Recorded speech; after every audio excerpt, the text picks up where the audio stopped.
Well, welcome to the Exponential Australia Church Leaders Podcast. It is so great to have you back on the podcast today as we are launching into 2026. It's incredible to think that we are starting a new year. We hope that you have had a wonderful summer, a great break with family, friends, church, however you have spent your summer break. And we are just as excited this year to jump into hearing from a wide range of both global and Australian specialists and leaders and practitioners when it comes to multiplication. And we thought to start off the year 2026, a wonderful way to do that would be to have the visionary leader of Exponential Global join us on the podcast today. For those who have not seen, heard, or met Dave Ferguson before, Dave, it is so great to have you on the podcast with us today. Hey, it's good to be with you, Charlie.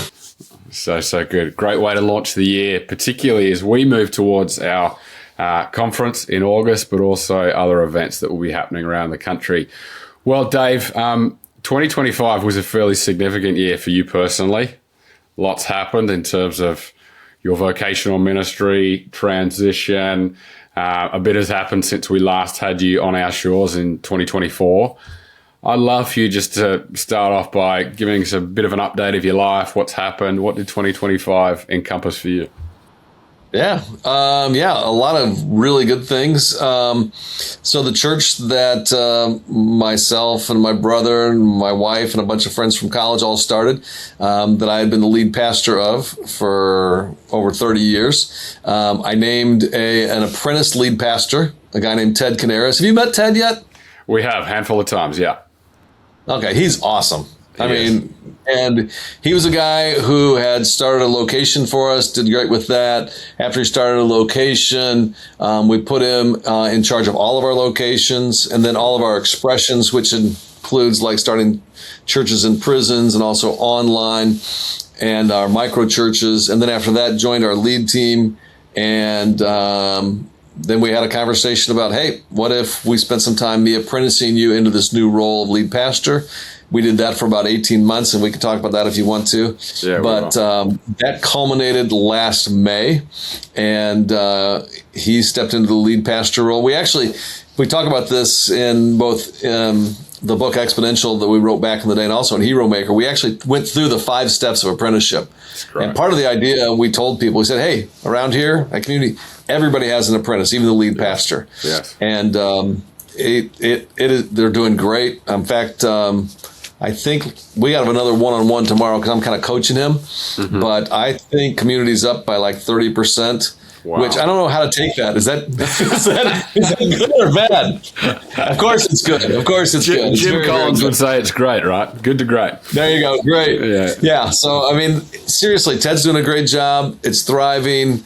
I'm excited about that. And so what that allowed me to do then I'm still in a role as a founding pastor. I teach about 8 times a year and coach Ted and involved in church planting, but allowed me to move into a full-time CEO role at Exponential.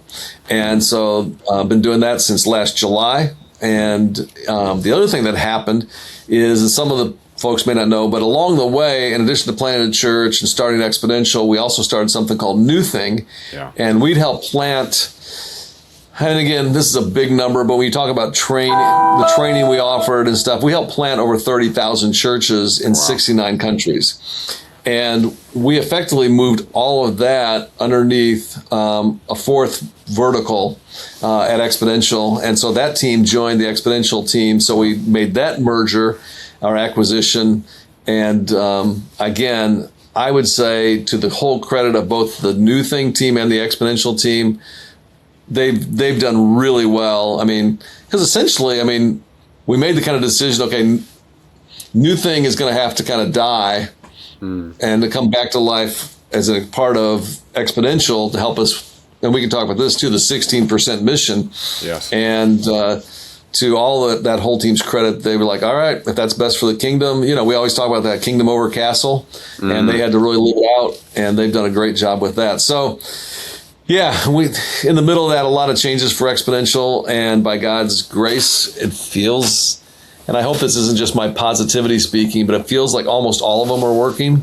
Wow. And again, just God's favor on that. And so, yeah, a couple big changes there with the transition out of a lead pastor role, merging New Thing into Exponential, and then all the changes that happened there. So Yeah. Wow. Well, let's spend a little while longer talking about, particularly as you spend, the majority of your time now really focusing upon that 16% mission. For those who may haven't heard that before, we do use that same language here in Australia and wanting to see initially a 2 to 10% increase of the church in Australia. But talk to us about what that looks like in terms of the way that you spend your time helping to lead that team, some of the global initiatives that are happening with Exponential at the moment.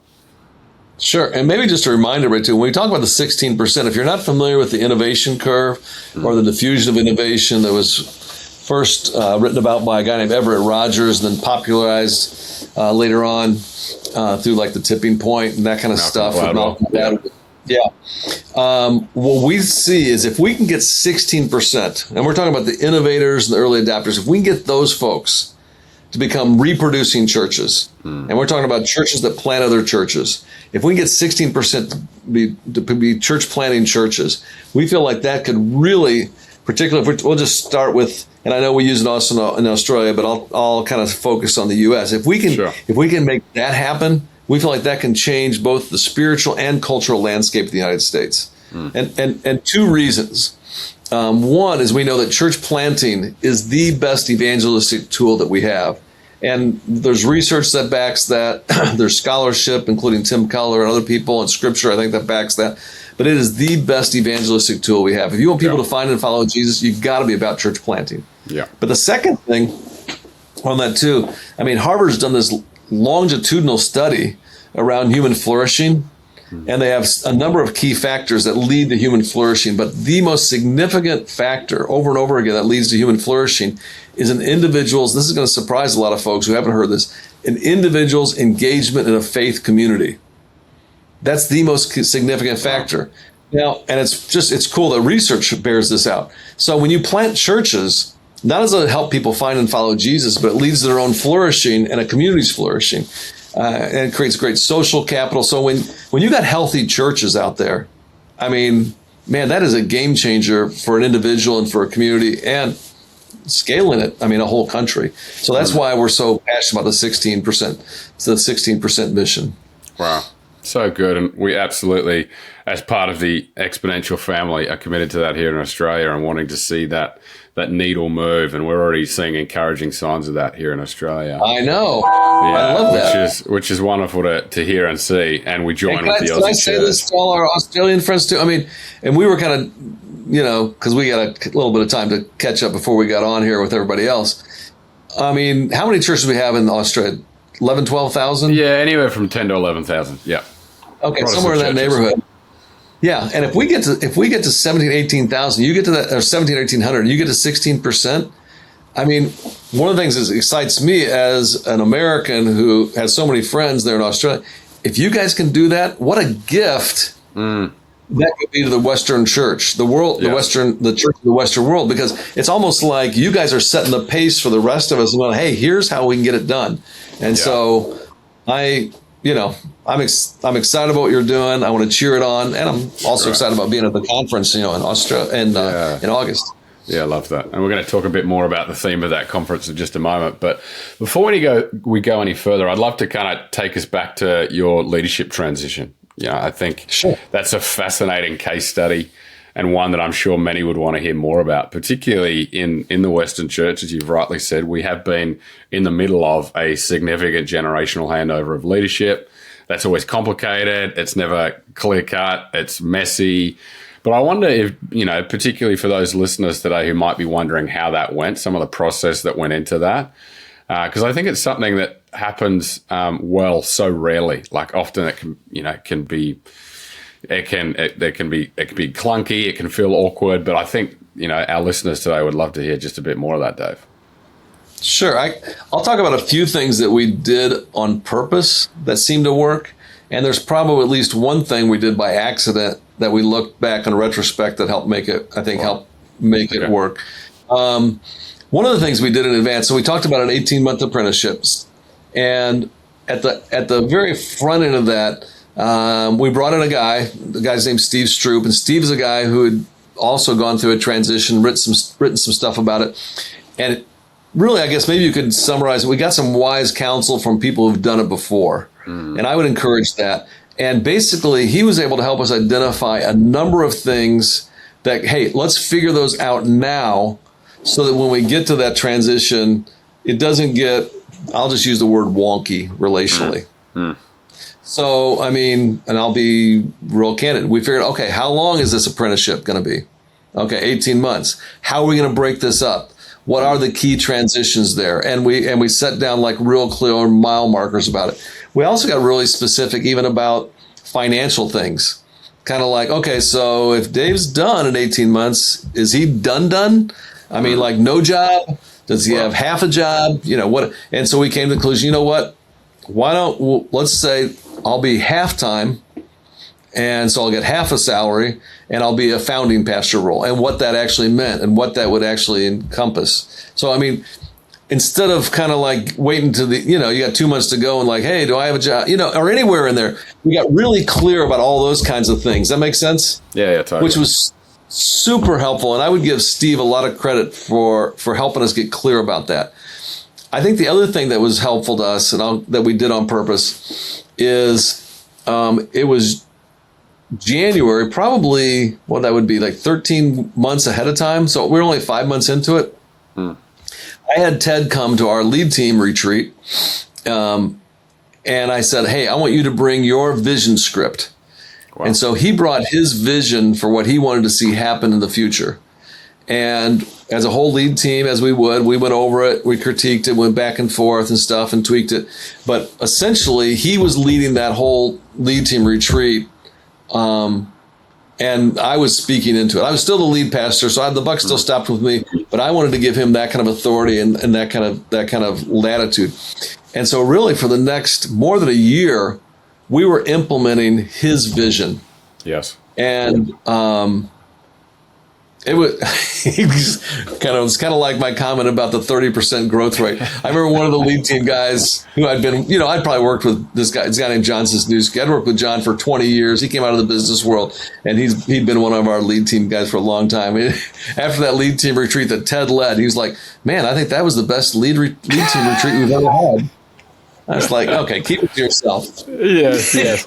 But to dive in on that, Dave, like that requires an enormous amount of security as someone who is transitioning someone into that role. That could really blow up then and there if you took offense to that. But actually, you chose to be a leader that was committed to that process. And here's the thing, Charlie, too. I think I would encourage senior leaders, you got to take this in the right way. You need to start, I don't know. I want your feedback on this one. We'll test this out. I kind of think you need to start seeing them like your kids. And not in a way like they're immature or stuff, but as much as I like to win, like I want my kids to win even more. Does that make sense? Yes. There's a spiritual parenting component to it, isn't there?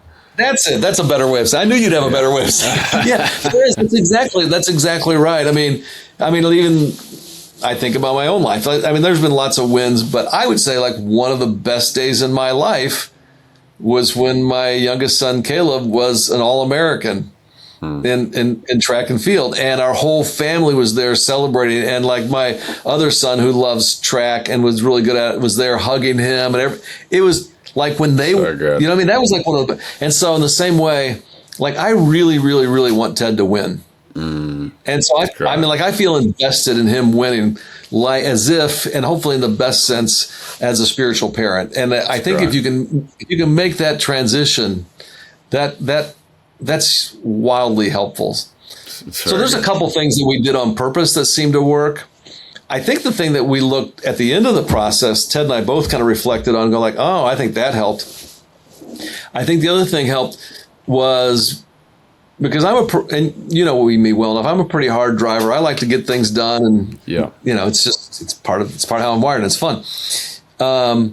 I think me having something really meaningful, important that I was going towards, and not just leaving behind, was very important. So the fact that I was going to move into the CEO, and obviously I'm one of the founders of Exponential, and I've always played a key role, but that I was going to get to move into a CEO role and full time and really focus fully on that organization. How do we really grow this both domestically and globally?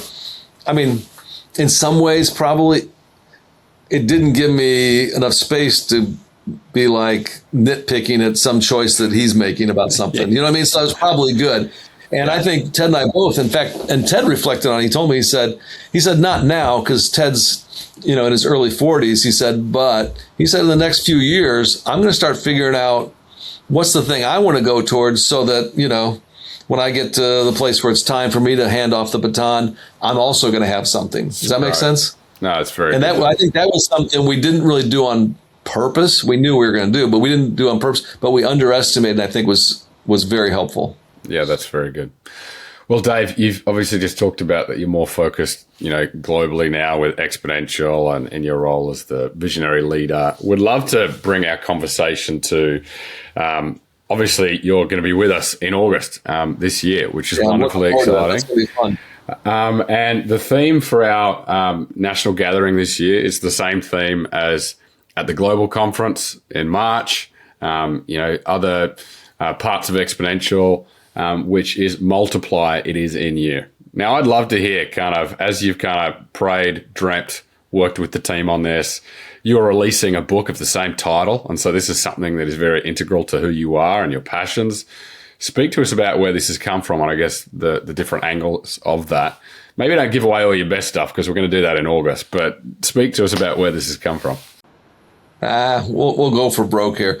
I think fundamentally, think about this, and sometimes when I'm talking about it, I have people actually put their hand on their chest, and if they're listening to the podcast and if they're not out for a run or driving, they can do that. Just put your hand on your chest. And part of it is because as a believer, you invite Christ in you. Right? His Spirit is in you. In fact, there's a number of times in Scripture it just talks about that. Christ is in you. And if Jesus is in you, everything that's needed for world transformation exists inside of you.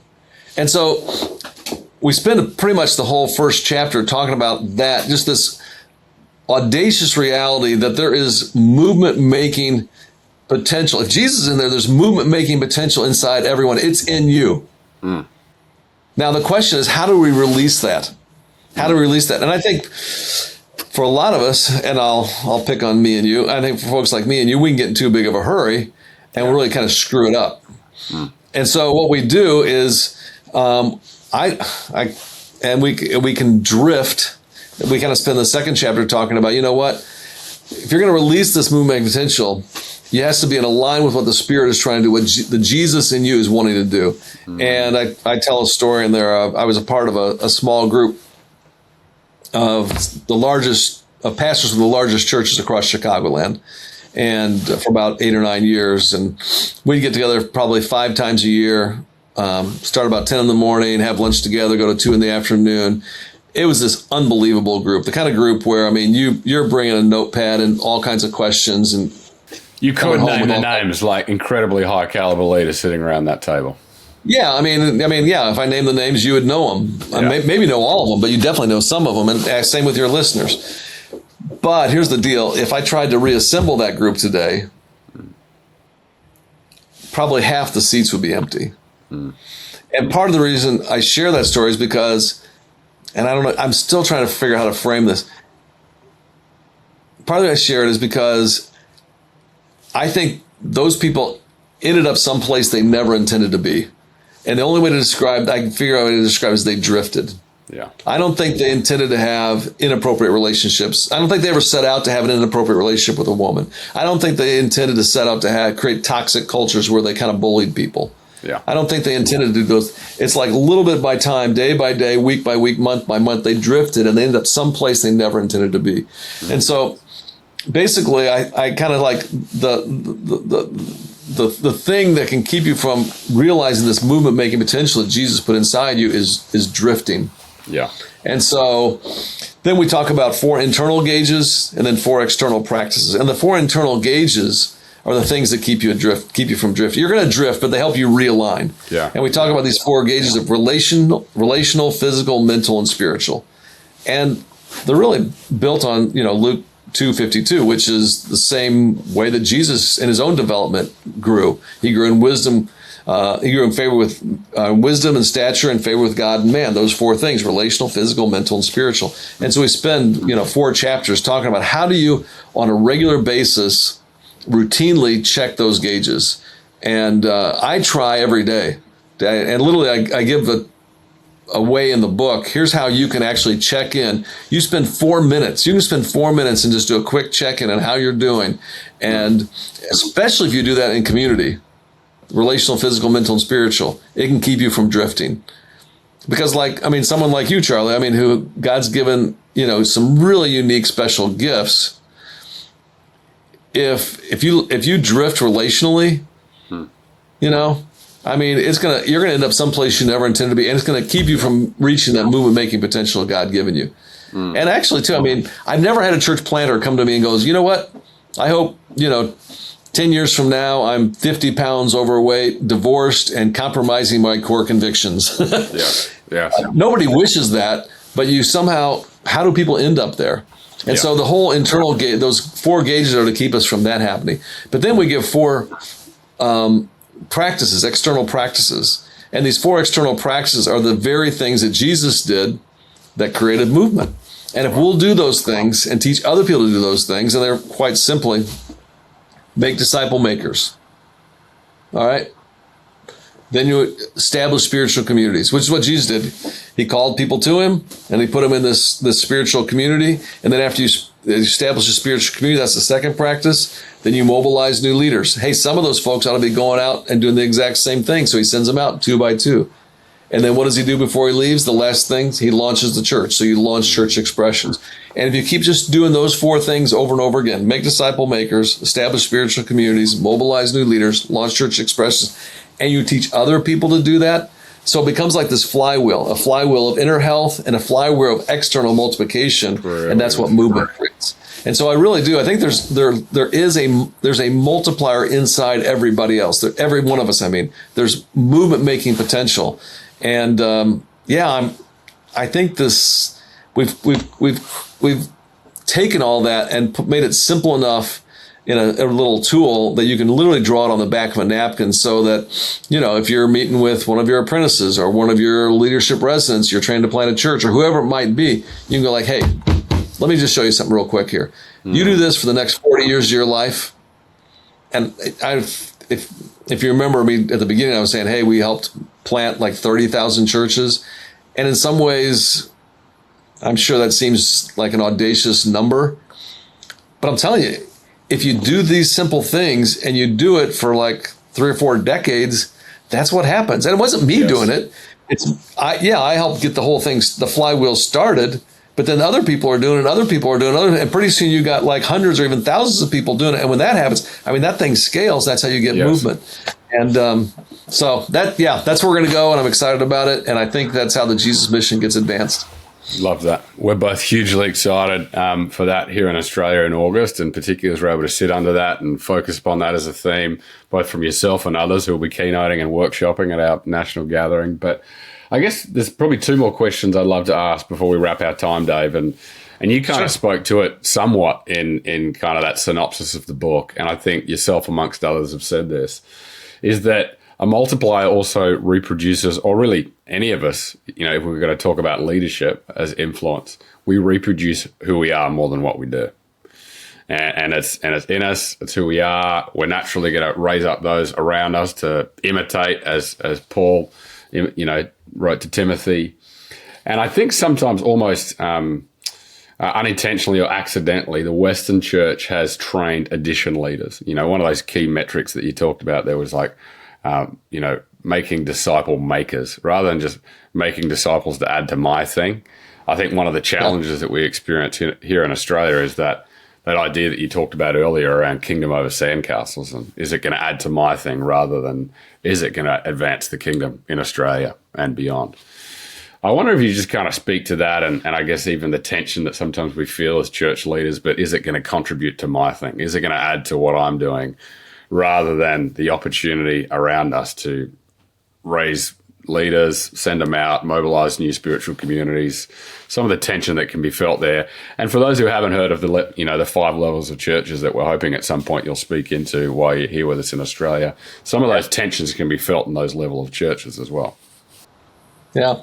I think most church leaders in the Western world, they wake up asking the question, how can I grow my church? How can I grow my church? And here's the struggle with that. It's a good question. It's just not a great question. Yeah, it's great. And I think the far better question, I'd say a greater question that I want to encourage every one of your listeners to ask, instead of how do I think it's how do we? And the we part, yes, includes you and some apprentice or you and other churches. It's all about the great collaboration. How do we do this thing together? Because that's the path to movement making, which is about the kingdom and not just the castle. Yeah. So instead of asking, how do I grow? How do we, instead of grow, I would say multiply. And you're right, we're going to talk to them about these different levels, because level 3 is growing, which is good, but level 4 is reproducing, level 5 is multiplying. That's great. And that's when we're starting to see 4 generations of multiplication. So what if every leader, instead of waking up going, how do I grow my church, instead said, how do we multiply God's kingdom? Wow. And I think in some ways too, like my relationship with Ted, what we started with, okay? Part of the reason I want Ted to succeed is maybe, and again, this may sound even self-serving, but work with it. I have a different scorecard. It's not what happens under my leadership, but what happens under the influence that I get to have throughout my lifetime. And so I want to see lots of people do what Ted's doing. And in many ways, if Ted is successful at Community Christian Church and that continues to grow and they plant more and more churches, and at least the way I'm kind of keeping score, that I had a part of that. Yes. Does that mean, you know what I'm saying? Yeah, I had a part of that. If I try to hold on to just that thing, then I only get to I get this little bitty thing. And so I think you have to have, in some ways, I think you got to change the question from how do I grow my church to how do we multiply God's kingdom? And then the second, then I'd back up, and we talk about this even in Hero Maker. I think you need to have you need to apply multiplication thing. You need to have a big dream. Yes. And for me, having a dream that's so big that it makes me dependent on God, so big that I know I can't do it myself, that I need folks like Charlie Burke, that I need folks like Ted Canaris, that I need other people that I'm investing in to help them do everything they can do. I think that's also important. If you put those two things together, a big dream on the front end that you can't do on your own, it's going to require you working through other people, and then a scorecard on the back end that asks the question, how do we multiply God's kingdom? I think that'll push you out of this kind of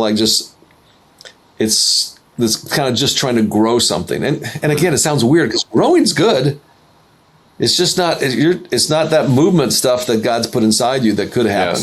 Yes. No, it's very good, Dave.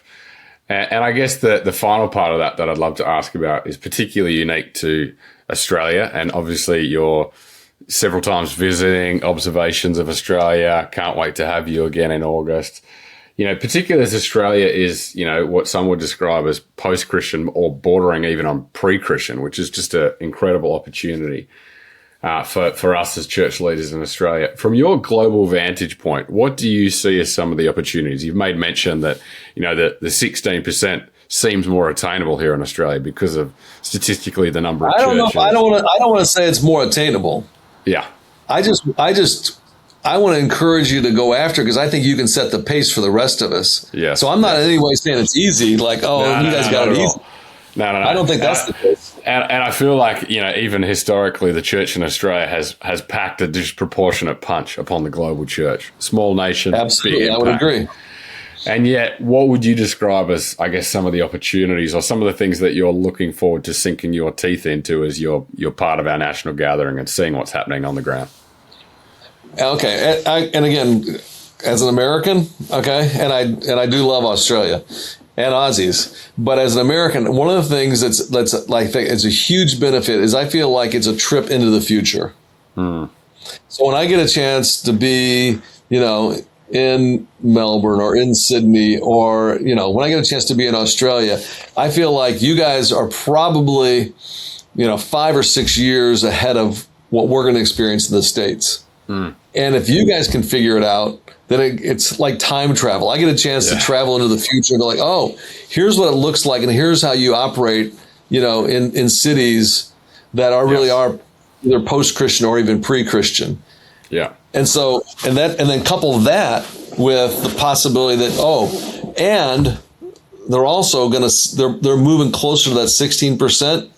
I mean, it's like a cheat code in a game. It's like I get to go into the future and find, here's how we do it, and then bring it back home. So that part is very invigorating to me. Yes. I think you're right. I think Australia has outpunched its weight class, and and I hope they continue to. Yeah, it's great. Well, Dave, it's been a riveting conversation. Thanks so much for your time. We can't wait to have you with us on the Gold Coast, the 4th to the 6th of August. If you haven't already jumped online and registered, make sure you do that. We do anticipate, Lord willing, that the national gathering will sell out this year, so make sure you jump online, and we can't wait to have you, Dave, with us in the country in August. It's been an absolute pleasure to have you on the podcast today. Hey, I am looking forward to it. We'll see you then. Yeah, wonderful.